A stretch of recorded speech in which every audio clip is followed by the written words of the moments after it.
el señor Madero en su silla presidencial. Primero me asesinan que hacerme renunciar. Año de 1913.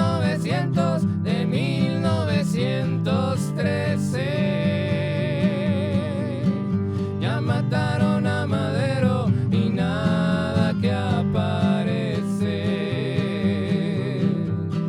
Vuela, vuela palomita, párate en aquel romero. Anda, avísale a Carranza que mataron a Madero, que mataron a Madero.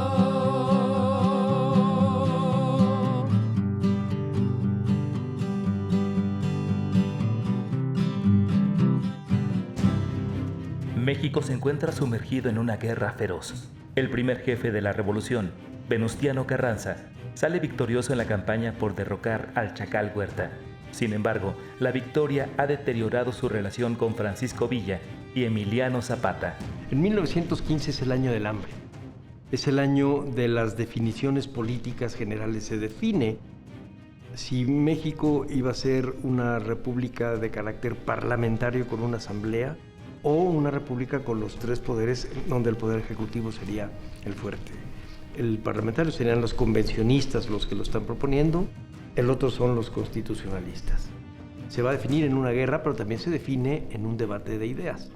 Y la Ciudad de México resulta ser un espacio simbólico de apropiación, entonces entran y salen tropas de los distintos bandos. Eso creó un gran desconcierto económico por un lado, pero también un vacío de poder. La violencia en las calles era cotidiana, y de repente tienes una banda de asaltantes que están vestidos de militares, que llega a ser conocida como la banda del automóvil gris.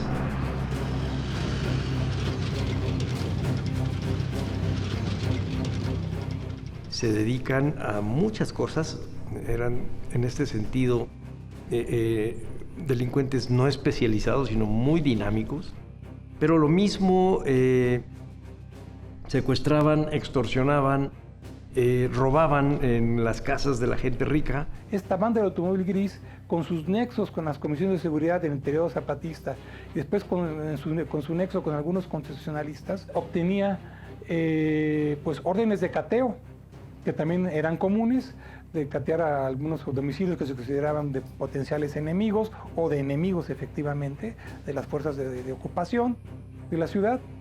Entonces tenían órdenes de cateo perfectamente legales, se puede decir, porque tenían las firmas de las más altas autoridades. La banda del automóvil gris es uno de los grandes mitos de la Revolución Mexicana. Es uno de los mitos que permanecen, que siguen latentes, que están vivos, ¿no? Y en buena medida por el cine. El hecho de la banda del automóvil gris pasó a ser el hecho criminal más grande en la historia de México. Y por supuesto que atrapa la imaginación del público lector.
La ciudad era una ciudad muy chaparra, de hecho una ciudad donde muy provinciana, donde no había edificios altos. De hecho, cuando uno ve la plaza, el templo, el Zócalo, toda esta parte, pues todo está inventado. O sea, el único edificio histórico que sigue siendo el mismo desde hace 2-3 siglos, es la catedral.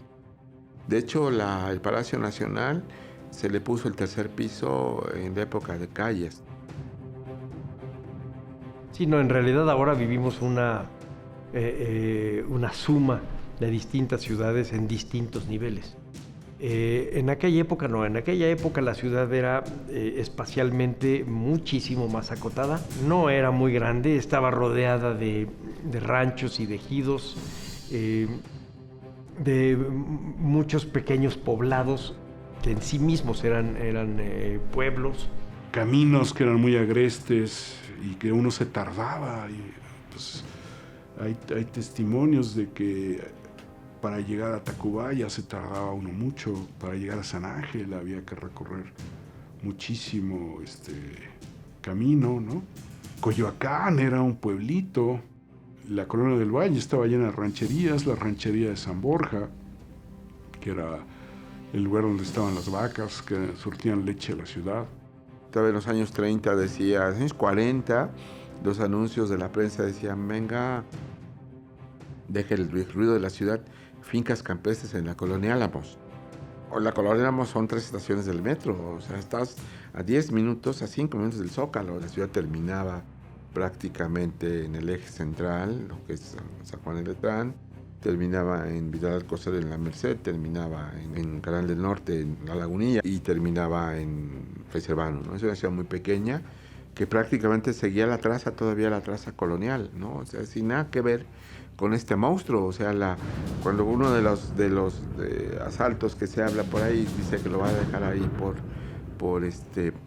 doctor Mora, por doctor Mora, estás fuera. Pero también había arrabales. Se supone que entre estos arrabales había una colonia llamada la Colonia de la Bolsa, que era famosa por ser el lugar donde se escondían los delincuentes, y ahí es a donde estaban los miembros de la banda del automóvil gris. Pero cuando uno agarra un plano antiguo y ve el tamaño de la Colonia de la Bolsa, dices, bueno, es una colonita, nada que ver con con hablar de Ciudad Neza o de Catepec, ¿me entiendes?, de Iztapalapa, sino que eran efectivamente pequeñas colonias. Lo que pasa es que con muchos recovecos y que con la complicidad de los habitantes. Es una ciudad bastante sucia, una ciudad con muchas enfermedades, porque no sé, que por ahí alguien dice que no era la ciudad de los palacios, sino la ciudad de los batracios, ¿no? En épocas de lluvia había grandes inundaciones, había muchas enfermedades, mucho tifo, por ejemplo, había grandes epidemias. Para todos todavía hoy decimos aguas, y el origen estaba ahí, que no había excusados, ni había, entonces la gente se orinaba en basílicas y tiraba los orines a las calles todas las mañanas o todos los días gritando aguas para decir que la gente no se pusiera porque le iba a llegar los miados. La ciudad hasta cierto punto fue una especie de isla. Claro que padecía todos los problemas que he mencionado de escasez, de dificultades de todo tipo, comerciales y demás. El inicio de esta banda efectivamente nos lleva a 1913. Cuando empieza la decena trágica, el primer objetivo de los levantados era liberar a Bernardo Reyes y a Félix Díaz. Se van a las cárceles y junto con los militares que están presos, por ejemplo, en Lecumberri, salen a otros presos. Pero se inicia además el cañoneo a la ciudad. Y uno de estos cañonazos va a dar a la cárcel de Belén, que se encontraba en donde estaba el Metro Valderas, ¿no? Donde está la Escuela Revolución. Era una cárcel asquerosa, como toda la ciudad, ¿no? Esto que sea de la ciudad de los batracios. Era una cárcel que decían la Chinche, porque en las noches se había tanta mugre que en las noches se hacían tapetes de chinches, ¿no? Y había el tifo, ahí era muy común que la gente se muriera de tifoidea y de cosas por las infecciones que había. Entonces uno de los cañonazos permite que salga una serie de ladrones, ¿no? Una serie de delincuentes, más no necesariamente ladrones, quizás asesinos, de todo había. Aprovechan el que no hay mucha control policíaco hacia la delincuencia. El control policíaco iba hacia la vida política. Pero durante la época de Huerta difícilmente podían cometer algún ilícito mayor, porque donde fueran atrapados hubieran sido ejecutados sin ninguna duda, o hubiesen sido metidos a la leva y mandados al frente, lo cual significaba que tendrían que morir ahí.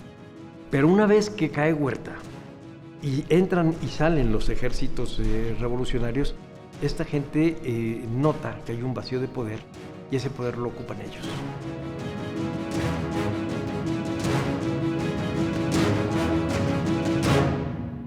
Bueno, una vez que derrotan al ejército federal, uno de los postulados del Plan de Guadalupe era llamar a los jefes revolucionarios de todas las zonas a una convención para decidir el tipo de gobierno que querían para México. Se hace este llamado, primero aquí en la Ciudad de México, pero están tan ya contrapuestos Villa y algunos otros militares constitucionalistas con Carranza, que es imposible la negociación, y entonces se traslada a Aguascalientes por ser un lugar neutral, y llegan ya los delegados zapatistas, y entonces entre los zapatistas y los villistas mayoritean. Está pasando una inestabilidad emocional, política. Muchos de los actores, mucha de la gente de la propia ciudad está buscando salirse porque temen. Hay un gran pánico, hay una psicosis de lo que pasará, ¿no? Luego después, como resultado de la convención de Aguascalientes, entonces las fuerzas obregonistas dejan la capital y se trasladan a Veracruz con la primera jefatura a cargo de don Venustiano Carranza. Y entonces la convención queda a cargo de la Ciudad de México. Y las fuerzas zapatistas, concretamente, más o menos entre marzo y julio de 1915, están a cargo de la capital.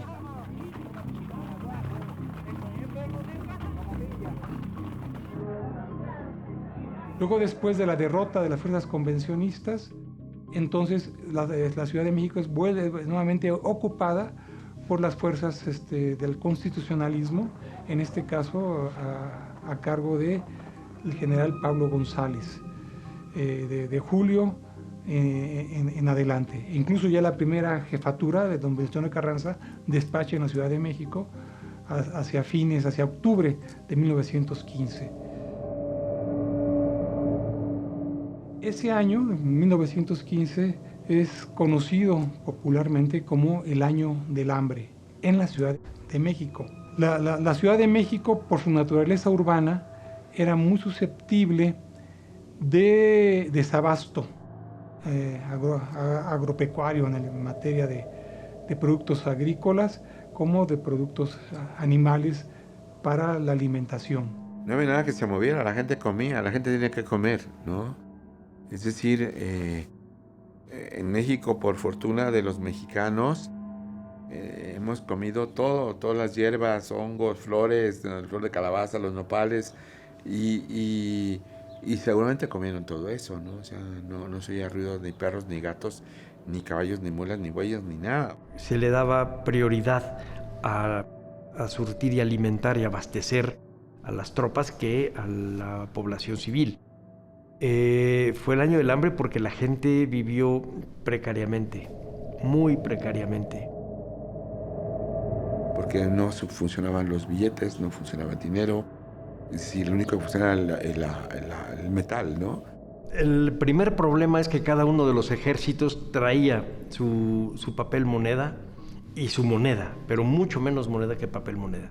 Y cuando salía alguno de los ejércitos, pues entonces perdía totalmente validez. Entonces tú llegabas a vender mercancía que te pagaba con unos cartones convencionistas, y al día siguiente todo eso que tú me habías vendido, que tenías ahí, no servía para nada, tenías que tirarlo a la basura. Además tenías que deshacerte de eso porque posiblemente te pudieran perseguir por guardarlo. En la lógica primitiva de algunos personajes como Villa, decía, pues billetes, pues impriman billetes, ¿no? Entonces, de hecho todavía por ahí se encuentran las sábanas, las billetes de caritas y todo esto, porque se imprimieron miles sin ningún sustento de apoyo económico. ¿Qué era lo que unificaba a todos? Era el oro, ¿no? O la plata. Y entonces los bancos que eran saqueados por todas las diversas fuerzas, entonces no tenían la confianza de los comerciantes, de los ricos, y entonces atesoraban todo en sus domicilios. Entonces era un blanco muy atractivo para la delincuencia.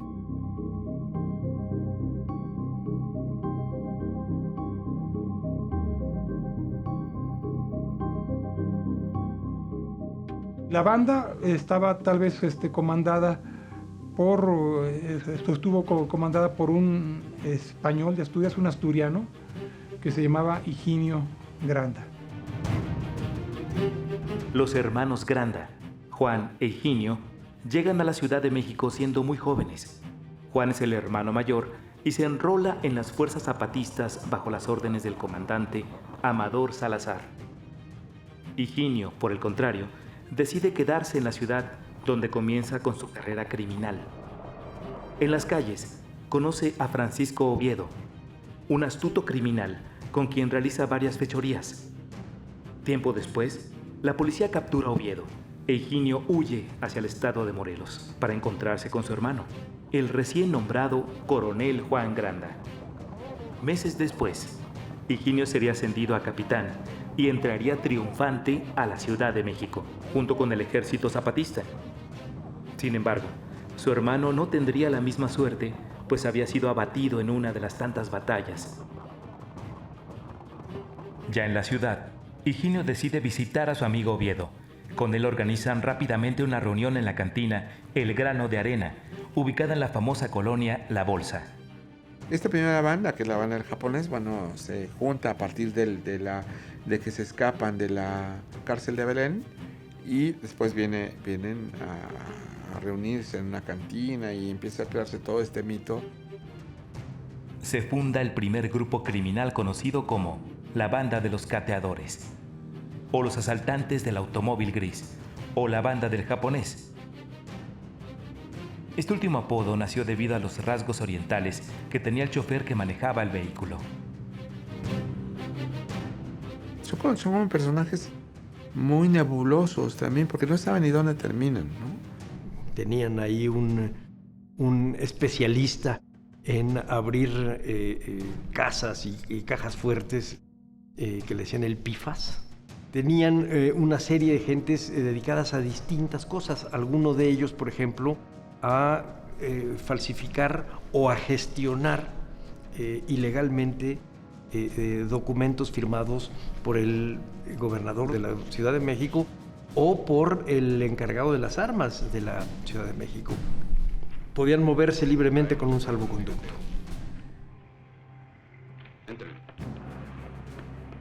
Empiezan, se supone que utilizando un automóvil común y corriente, color negro, pero después se les caracteriza porque tienen un Fiat gris.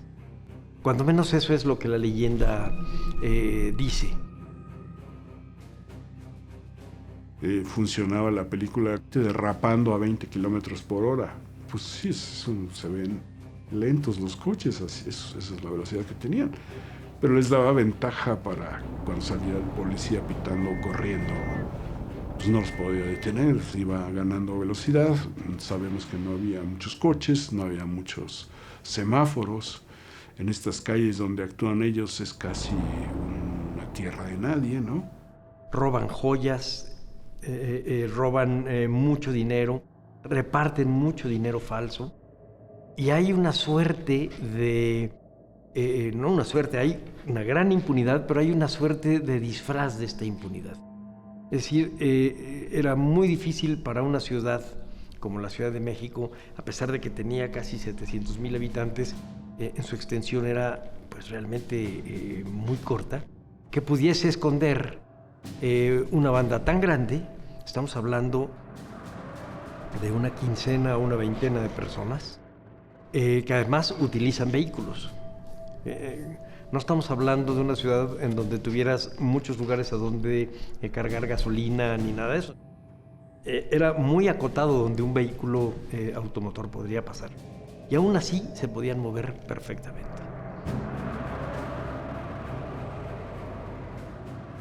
Adquirió relevancia noticiosa y social, en la medida en que comenzaron o fueron víctimas figuras muy eminentes, muy acaudaladas. Se menciona la residencia de Toranzos, de Vicente González, del ingeniero Eduardo Olvera, de Simón Colín, de Eduardo Cruz en el periodo zapatista. Y en el periodo constitucionalista, incluso, de la casa de Arístides Martel, asaltaron pues, al venerable Gabriel Mancera, que era uno de los hombres más ricos, minero, viviendo en México, minero de la zona de Pachuca.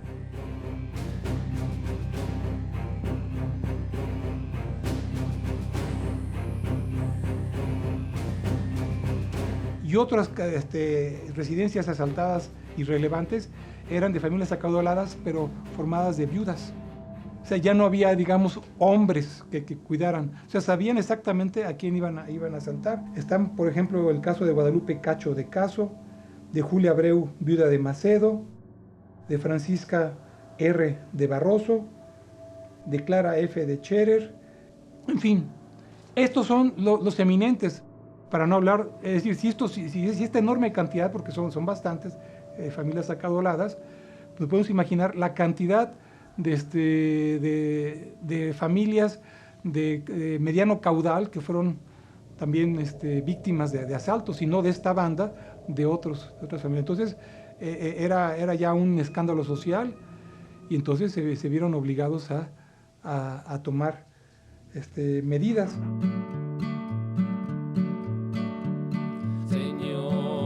Tengan presente lo que les voy a cantar sobre esa banda de gente que asalta la capital. ¿Será que el diablo la ayuda a tanta mala acción, o los mismos generales de la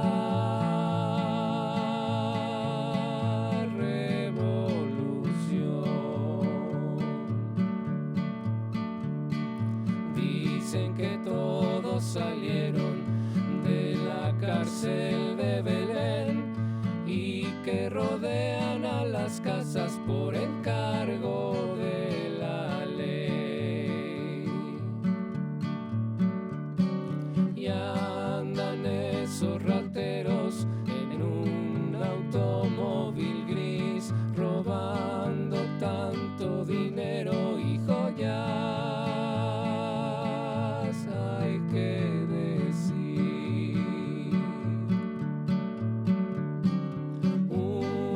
Son mexicanos y otros no lo son, soldados y policías cristianos sin corazón.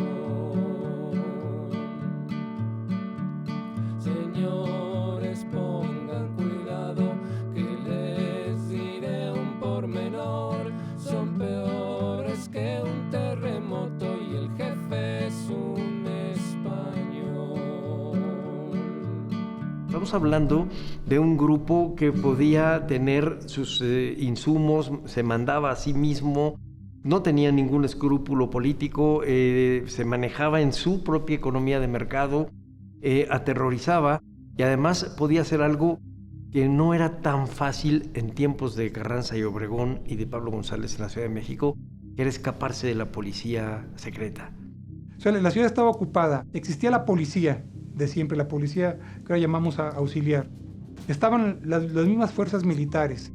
Luego estaban las fuerzas de seguridad de cada cuerpo de ejército. Y luego incluso había una policía secreta que tenía fundamentalmente fines políticos, de perseguir a los opositores, evitar sabotajes, etcétera, etcétera.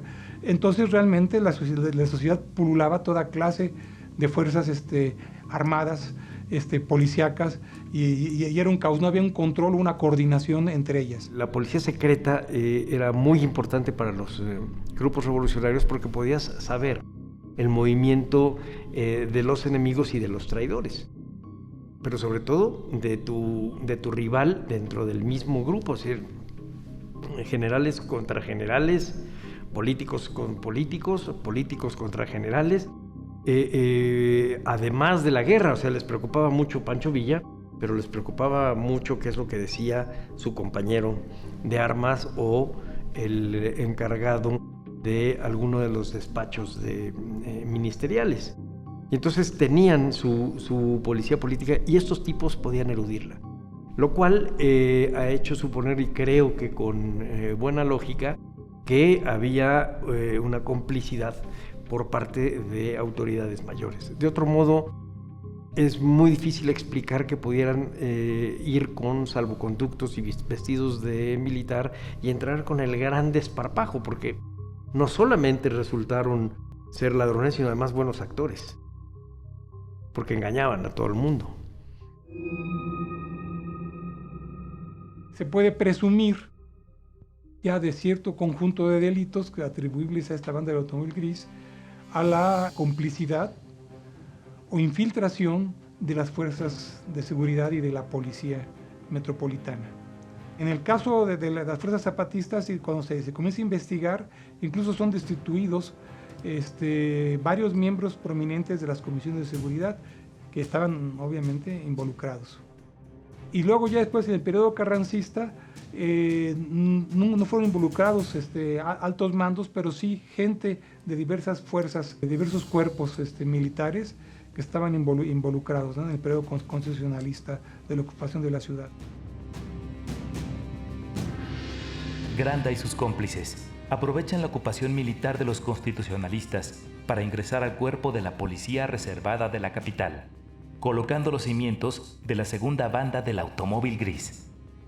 Esto es lo que hacía evidente el papel que estaba jugando esta banda. O sea, no eran delincuentes comunes que asaltaban, sino eran ladrones que estaban infiltrados o formaban parte de las diversas fuerzas de ocupación. Y entonces esto es lo que hacía también en su momento como creíble el que se presentaran uniformados a hacer estos asaltos. Con el pretexto del cateo, entraban a las casas y se llevaban lo que podían, las joyas, el oro amonedado, ¿no? La banda vive su mejor momento.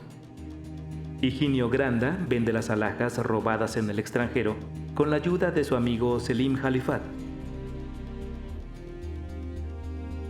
El jefe de la policía Cabrera da con ellos y una vez que agarra al primero, puede agarrar a todos los demás.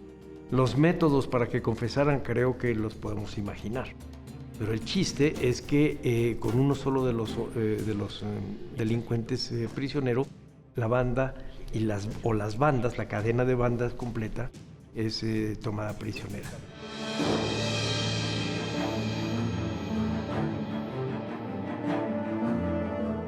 Cabrera inunda las cárceles de ladrones e inserta espías con la esperanza de obtener alguna pista relacionada con los criminales. No pasa mucho tiempo cuando descubre un recado escondido en una canasta de comida que pretendía salir del penal. Los integrantes de la banda del automóvil gris tienen el tiempo contado. En una primera redada en la colonia Guerrero, Cabrera y sus detectives logran la captura de Manuel León, Luis Lara y José Fernández. Lara comienza a delatar a los integrantes de la banda y los detectives logran la captura de un chofer al que apodaban El Gallego. El Gallego niega su participación con los criminales. Sin embargo, una corta estancia en una de las mazmorras del cuartel origina que mágicamente recobre la memoria, delatando a José A. García, otro chofer vinculado a la banda. Cabrera no escatima en sus medios para la captura de los bandidos. Realiza diferentes acciones, desde sobornar a niños hasta disfrazarse como técnicos de la compañía de teléfonos Ericsson, o incluso extender su jurisdicción hasta el estado de Hidalgo, en donde captura personalmente a Bernardo Quintero.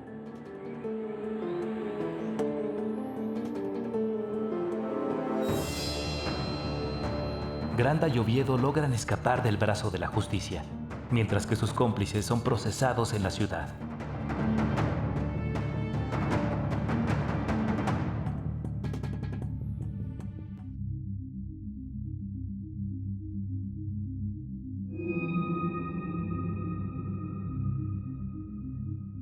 se les enjuicia. Se les anuncia que van a ser ejecutados y se les encapilla. Se les pone en una suerte de aislamiento para que se pongan en paz consigo mismos, escriban las cartas que tengan que escribir y salen ya rumbo al paredón. No hay regreso.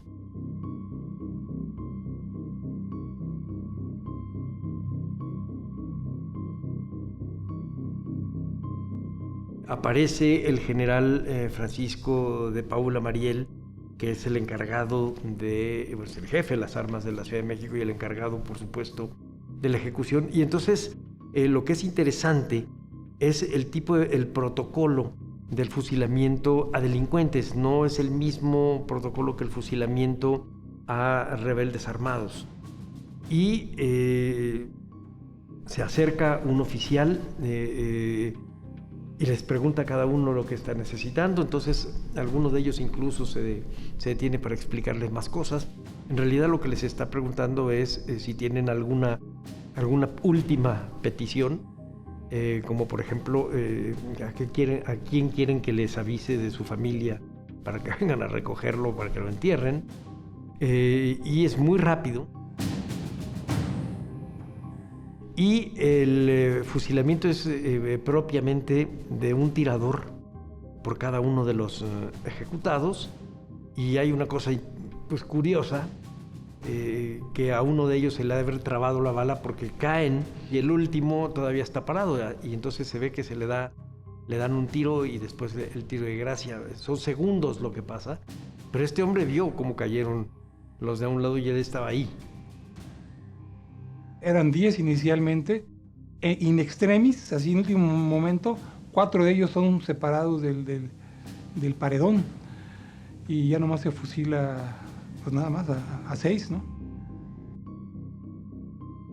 El general Pablo González suspende el fusilamiento de Rafael Mercadante, Bernardo Quintero, Luis Lara y José Fernández, al considerar que podrían tener información valiosa para la captura de Higinio Granda y esclarecer el misterio de su organización. Sin embargo, estos 4 morirían en prisión en circunstancias sospechosas antes de que pudieran decir alguna palabra. En algunos casos, alguna de las autoridades puede posponerlo o cambiar el castigo por cárcel, etc. En este caso se dice que Pablo González les había dado este tipo de beneficio a algunos de ellos, pero los demás no, que son los que vimos. Y el principal jefe, digamos, operativo, la cabeza, la inteligencia, que es Higinio Granda, de alguna manera desaparece, ya no se sabe de él.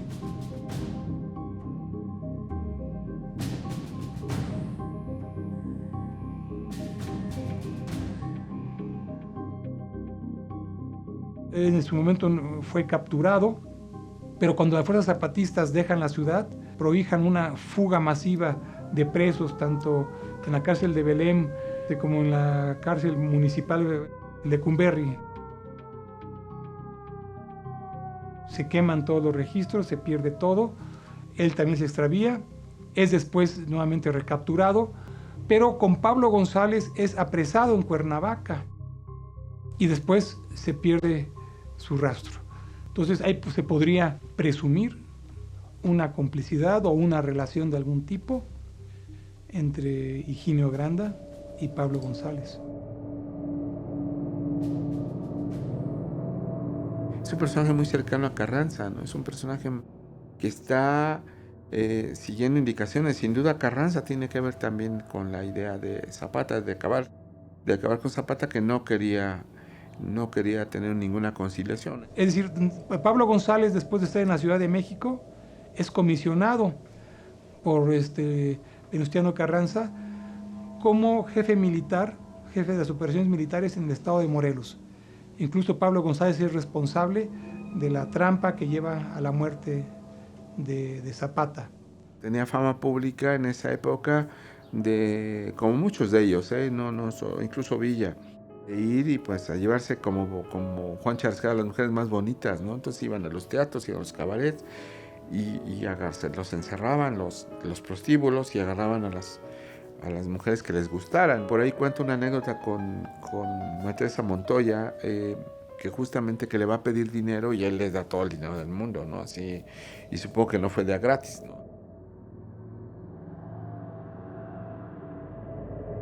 Lo interesante es que la lucha política siguió y en 1919 empieza a haber un adelanto de lo que sería la vida política a partir de 1920. Carranza quería dejar el poder ejecutivo luego de elecciones a un civil. Pero los jefes revolucionarios decían, es que no tiene por qué ser un civil, si nosotros hicimos la revolución. Y entonces empiezan a competir entre sí. Compiten entre sí Pablo González y Álvaro Obregón.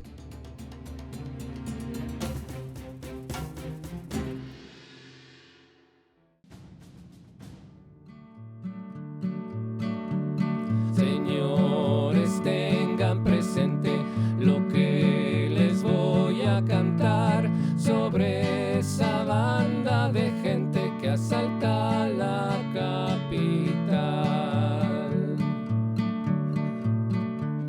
¿Será que el diablo la ayuda a tanta mala acción o los mismos generales de la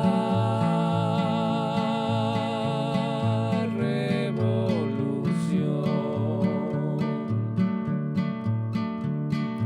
Dicen que todos salieron de la cárcel de Belén y que rodean a las casas por encargo de la ley.